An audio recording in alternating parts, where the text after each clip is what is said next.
Adventures of the Saint, starring Vincent Price.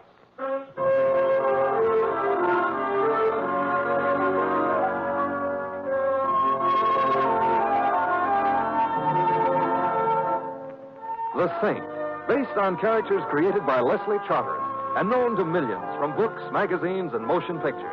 The Robin Hood of modern crime now comes transcribed to radio, starring Hollywood's brilliant and talented actor Vincent Price as the Saint. They say each man kills the thing he loves. And so I have killed you, my love. But the cruel, merciful knife which parts our flesh shall bring us yet together, in a together which is forever. I am ready, officer.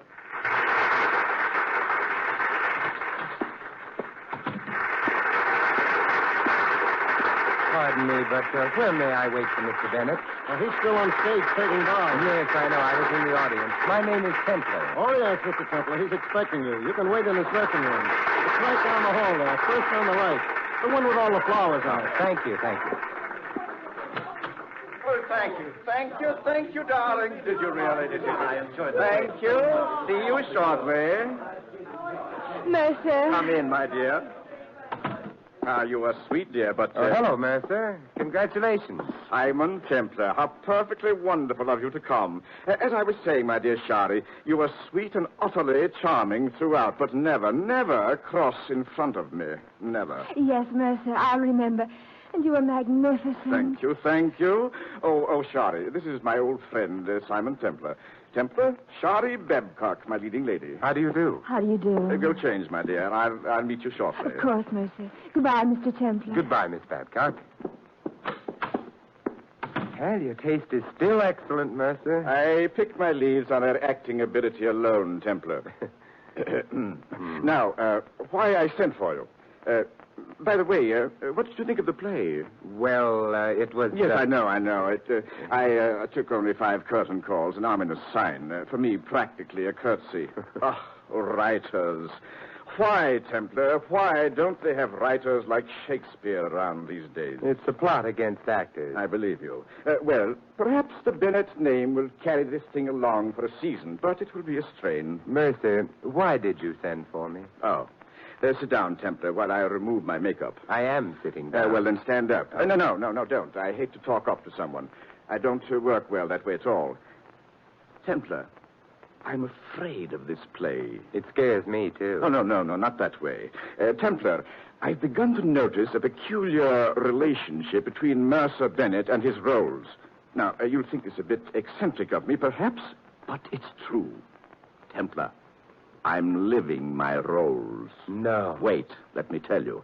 I don't know what it is. Perhaps I put too much of myself into a part, but the roles I portray on the stage, I also portray in real life.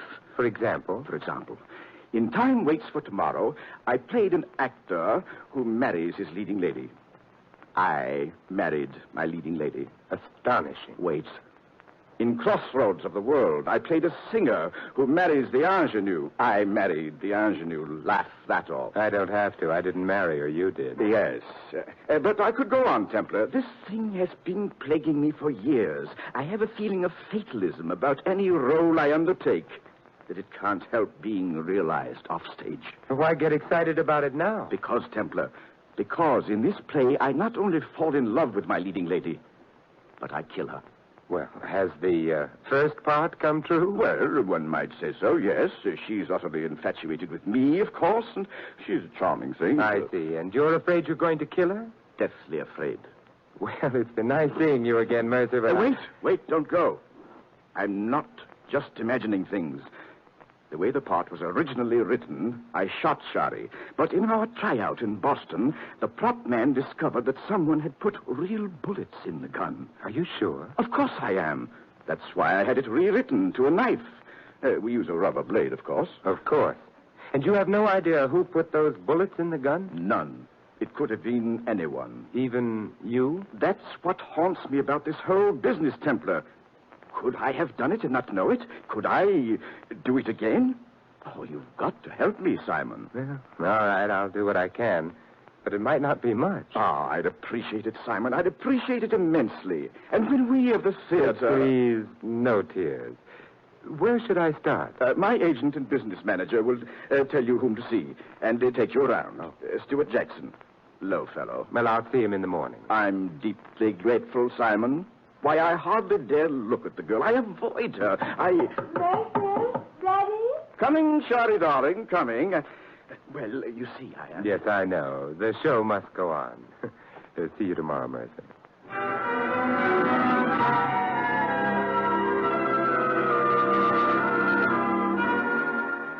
Mighty nice of you to take this on for us, Mr. Templar. I know it's been working on Mercer. What do you think of this, Jackson? This idea that Bennett has about his roles coming true? Well, I've represented a lot of actors, Mr. Templar, and they're screwy, every one of them. And I'm not sure Mercer Bennett's not the screwiest of the lot, but he's a great actor. You think this whole thing is about nothing? Huh? I didn't say that.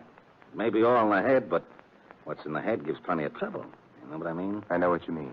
And after the notices on the play this morning, he'll be screwier than ever. Not good? From Stinkville. And he needed the dough, too. Oh, I thought Bennett had plenty. Paying alimony to 4 wives? Nobody's got that much dough. Well, the first one Bennett wants you to talk to is Lola Enright. She was his first wife. We're not going to talk to all 4. Lola is the only one in town. Kind of an old lush, but a good kid. She used to be quite an actress. Well, let's go collect her autograph.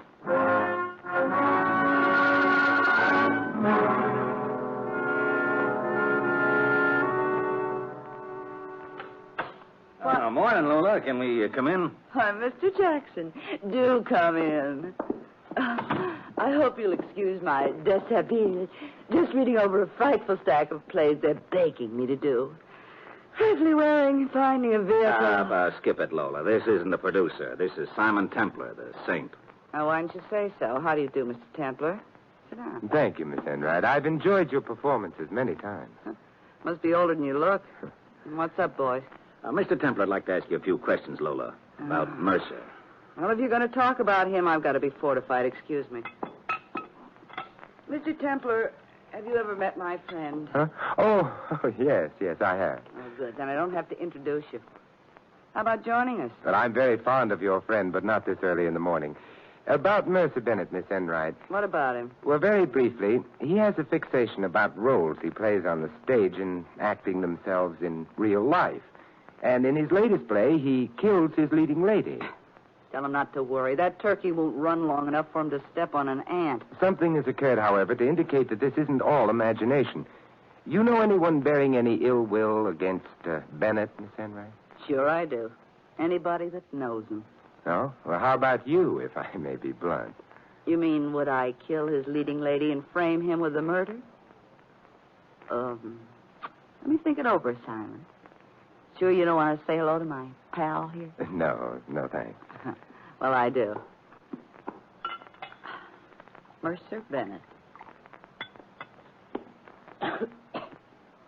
The problem being, would I like to see him accused of murdering his latest love? Well, I might. I very well might. Anything else I can do for you, Simon? Play Camille, Butch Candy between acts? Tour with the South Pacific Company of South Pacific? If anything comes up, Lola, I'll let you know. Oh, you're a nice boy, Simon. I'll give you a tip. Never be seen in public with agents. So long, Jackson. Here's to crime, Simon. Happy days, Lola. Yeah? Happy days.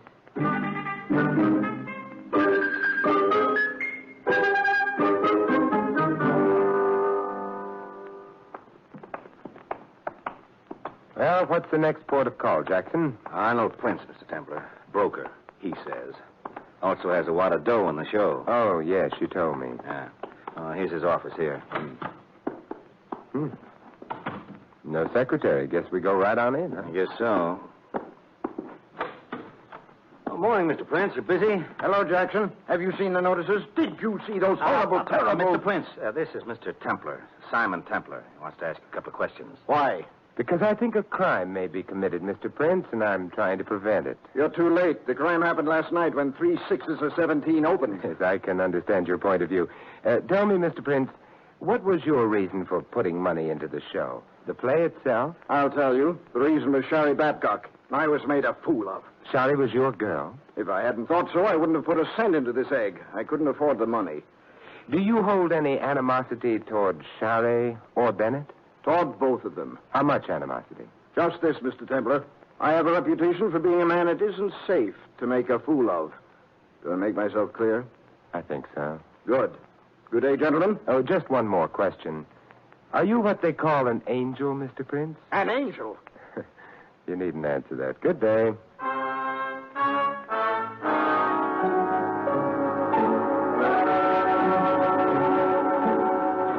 This is Shari Babcock's apartment, Mr. Templar. I hope you don't mind if I let you go in alone. I shudder at the thought. Oh, yeah. Well, being Mercer's business manager and agent both, I got a lot of details to look after. He wanted you to talk to Charlie Glenway. He's the author of this bomb. But if you talk to Charlie long enough, Charlie'll be along. Get what I mean? I get what you mean. See you later, Mr. Templar.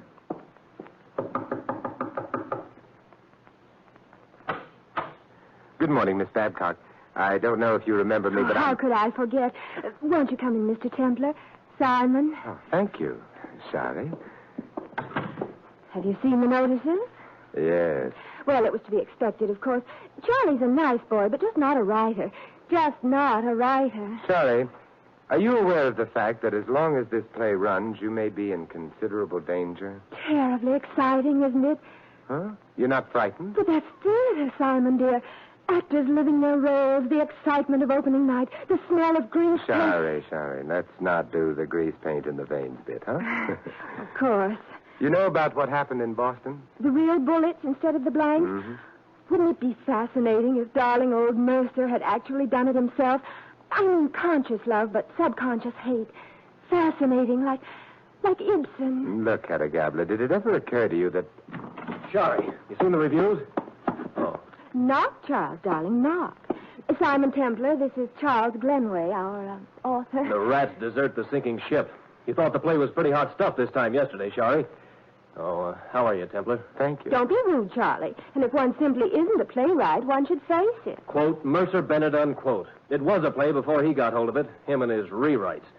Of course it ended up garbage. It was bound to. Oh, speaking of rewrites, Charles, darling, I've got some ideas about the second act. My lines simply have to be fixed, you know. Your lines have to be fixed. Well, you certainly fixed them last night, all right. Why don't you get that dramatic school mush out of your mouth and talk? You think it improves things if nobody can hear you? In this case, yes. Am I intruding on anything? All right. We won't fight, Shari. I don't want to. Fine, darling. And you will rewrite my lines in the second act? No. Yes. I'll keep score for you. Who is this guy, anyway? Another Arnold Prince? I was never anything to Arnold Prince but nice to him, so he put up the money for your show. How nice were you? Glenway, I hate you. Sorry, darling. Mercy sweet. Oh, Glenway and Templar. Sorry, old man. Shall I leave? Not at all, not at all. I mean, don't rush off. About the notices, Shari, darling. Disregard them. Of course, the play is bad. The thing to remember is that I've carried worse plays than this. You were younger then. Jealousy rearing its juvenile head. But it's a good thing you're here, Glenway. There's a lot of rewriting and fixing to be done. And you might possibly be of some help to me. I have an earth-shaking suggestion. Why not just do the play as it was written in the first place? You're questioning my knowledge of the theater? I think you're over the hill, Jack. Pay no attention to this scribbler, Mercer. Our teeth. I find your conduct unprofessional, Glenway. We of the filter. And I find your conduct unbecoming to your fellow members in the Townsend Club, Bennett. Hams. What did you say, Templar? I have been up since dawn trying to prevent a murder about which I now feel almost indifferent. I have foregone my breakfast, but I find myself unable and unwilling to do so another second. If anyone wants me, I should be in the restaurant on the corner, saving a life near and dear to me, my own. Farewell, Thespians.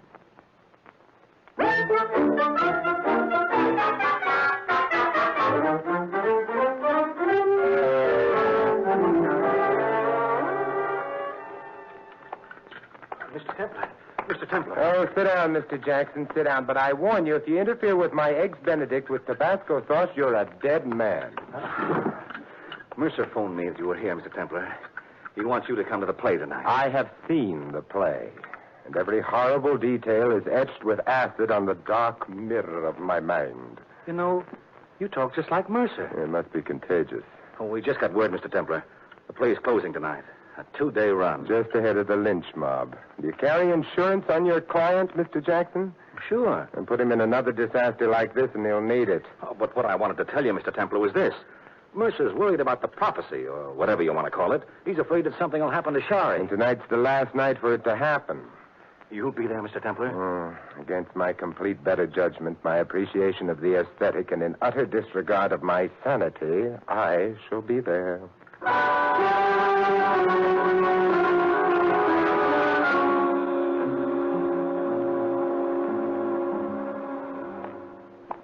Hello, Mr. Templar. Oh, hi, Charlie. Where have you been, huh? Out front. Everything all right back here, Mr. Templar? It's all quiet so far. This is the final scene. Yeah, the death scene. Yeah. He plays the violin to her before he stabs her. You think the audience is buying it, Mr. Templar? Well, they haven't stormed the stage as yet. Well, it's not a bad play, or it wasn't at first. It's Bennett in the rewrites. Now it's all hash. How do you like Shari? As an actress? Promising. A bit theatrical, but she should have a good career ahead of her. If nothing happens. Nothing will happen. Hey, there's Prince backstage. I don't like that. I'll keep an eye on him. And there's Lola, too. She's... I know. She's Bennett's first wife. And she's bitter because he hasn't paid her alimony for years. Look. They're going into the death scene. Yeah, I'm watching, Charlie. Don't let anything happen to her, Mr. Templar. Charlie, hey, what's that on the prop table, huh? A knife.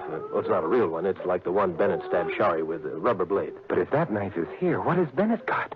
What? Well, I don't know. Templar, Shari! Shari, look out! Hey, quick! The curtain! Pull down the curtain, quick! Shari! Charlie, are you hurt? What happened, Bennett? I don't know. I started to stab her like I always do, and blood came. I had the wrong knife. let me, Templar. Shari, baby. How bad is it? Get a doctor, somebody. No, doctors to spoil our last moment, Charles. Just you and me. Oh, it will always be you and me, Shari, always. No. The realization came too late. The bloom withers in the bud. It's fragrant, secret, forever. Shari. Next week, East Lynn.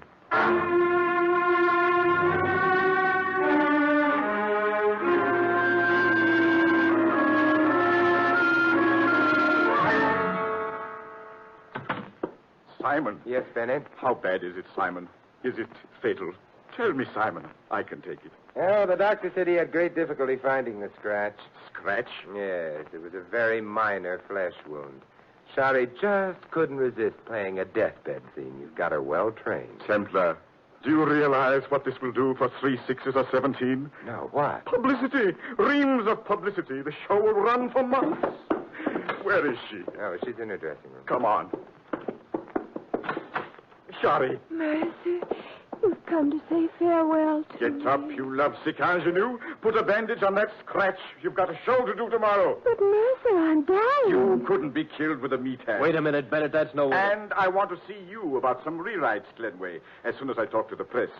We're not closing. Mercy, you are closing. What? Whether you like it or not, someone tried to kill Shari tonight, and if the police had to pick a suspect, they would undoubtedly pick you. Yes, perhaps they would. Perhaps they might even be right. Say nothing about this stabbing to anyone. Run one more night, tomorrow night, and let everyone know the closing is definite after that, huh? Why? Why one more night? We've got one more night in which to catch a potential killer. See that everyone backstage tonight is here tomorrow. Lola, Prince, Jackson, Glenway. And you, certainly, Mercer. Definitely you.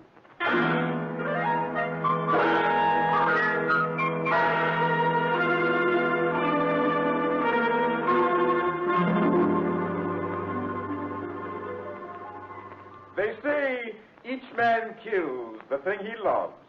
And so I have killed you, my love.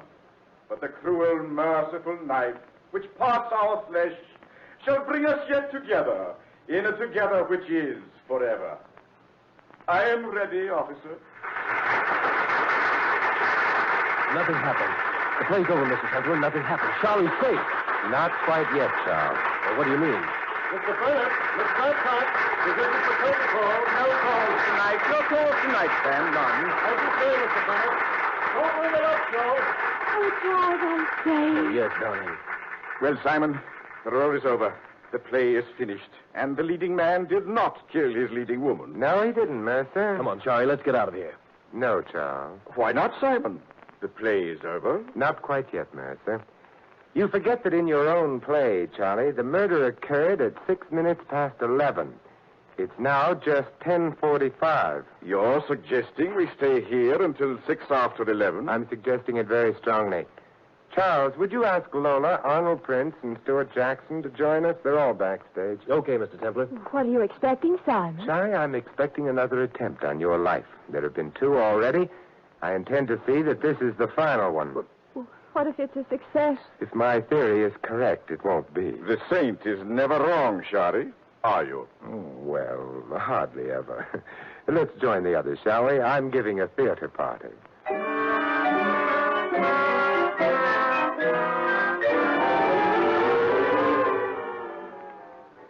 How much longer are we going to have to sit here, Templar? Oh, just a few minutes, Mr. Prince. It's after 11 now. I'm getting very dry, Simon, old boy. Patience, Lola, patience. It's creepy in here with everyone gone. I don't like being the bait in a trap. You have a whole squad of protectors, Shari, except that one of them could be a murderer. Got any theories on the case, Mr. Templar? Oh, a few, Jackson. 3 minutes after 11. Well, I guess we've got time to hear some of them. It will pass the time. In this case, the question seems to be motive. Who would profit by killing Shari, or who would profit by framing Bennett here with the killing of Shari? Always presuming that the assailant is not Bennett himself. Thank you. Mr. Arnold Prince, a motive, certainly. I agree with you. A rejected suitor who feels himself used badly. She's a little... Why, you... Gentlemen, no violence until 6 after 11.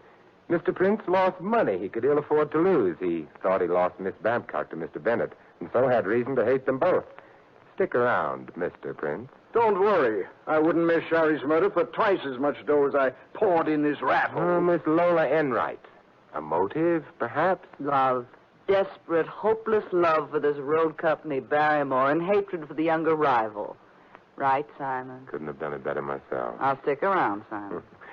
Mr. Mercer Bennett. A strange fixation that he is destined to carry out whatever roles he plays on the stage. A mania, perhaps. I've tried to get him to an analyst, Mr. Templar, many times. Ask him. Shut up, Jackson. Tempers are getting edgy as we approach the hour. Mr. Charles Glenway, one of the best of motives. What?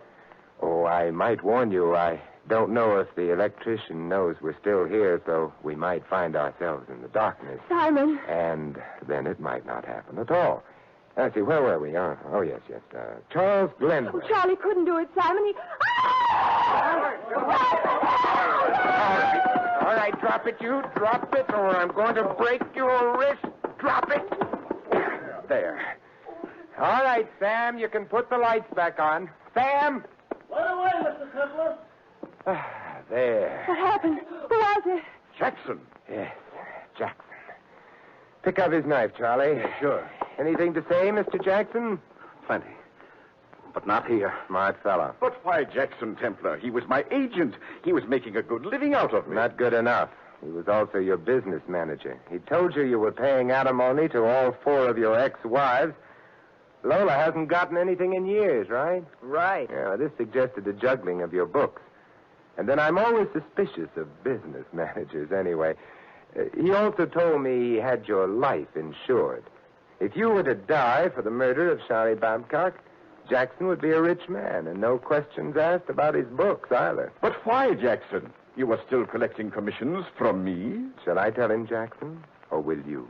I'll tell him. You're just about through, you big ham. You can't play leading men anymore. You're too old. Ah, sharper than the serpent's tooth. The French say, cherchez la femme. The Anglo-Saxons say, cherchez la financial angle. Anything I've left out, Jackson? Yes. I hate actors. I've always hated them. And Bennett I hated worst of all. Sneering at us all the time. Running us down behind our backs. I hate him! I've always suspected this about agents. I must be more careful. Now, come along, Jackson. I can get you a long contract with no options.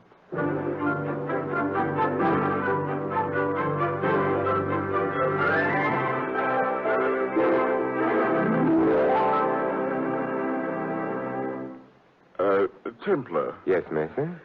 After you turned Jackson in, you didn't give the full story to the papers, did you? The full story? Not yet. Why? Don't. Don't, as a favor to me. Oh, but this will be wonderful publicity for your show. It will run forever. I'd rather you didn't. But why, Mercer? Well, Jackson's statement about me being too old for leads.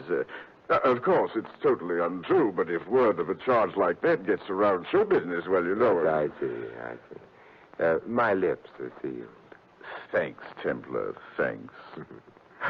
Maybe the trouble is I'm not wearing a tight enough girdle, or maybe chin straps while I sleep at night. Actors. You know, Jackson may have been right.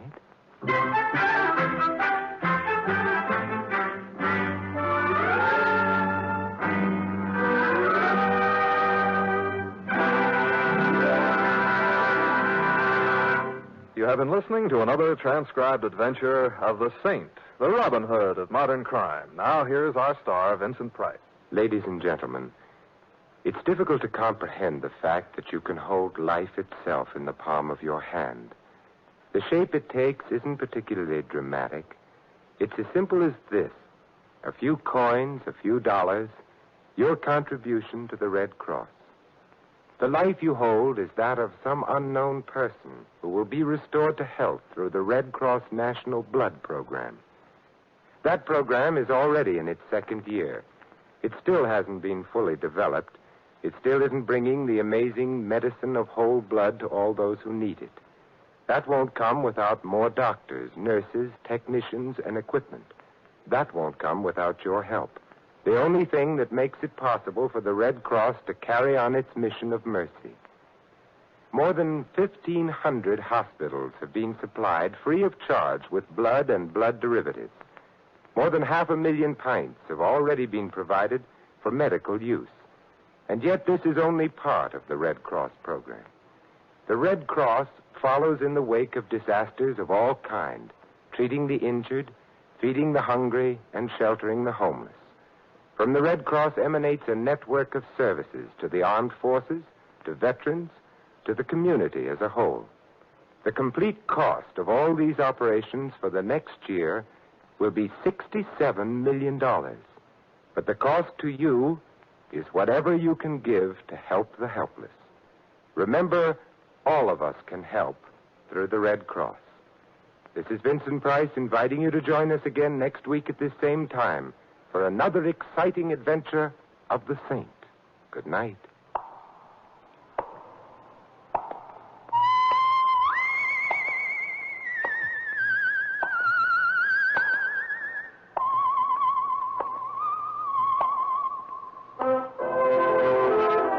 This adventure of the Saint was written by Dick Powell. Our cast included Theodore Von Elf as Bennett and Mary Shipp as Shoddy. Ed Begley was Jackson, Maggie Morley, Lola. Prince was played by Stanley Farrar and Charlie by Bob Clark. Harry Brown was the doorman. The Saint, based on characters created by Leslie Charteris, is a James L. Safier production and is directed by Helen Mack. Vincent Price is soon to be seen co-starring in RKO's production of His Kind of Woman. All you Saint fans will be glad to know that Mr. Price is guest editor of the January issue of Inside Detective, world's largest-selling detective magazine. Your announcer, Don Stanley. 3 chimes mean good times on NBC. The chimes are ringing for tonight's broadcast of The Big Show, radio's greatest spectacle. Your stars for this evening's Big Show, in addition to the unpredictable Tallulah, will be Louis Calhern, Jimmy Durante, Jack Carter, Martha Ray, and many, many more. For drama tonight, Theater Guild on the Air presents a 1-hour adaptation of the fascinating story Trilby, starring Rex Harrison and Teresa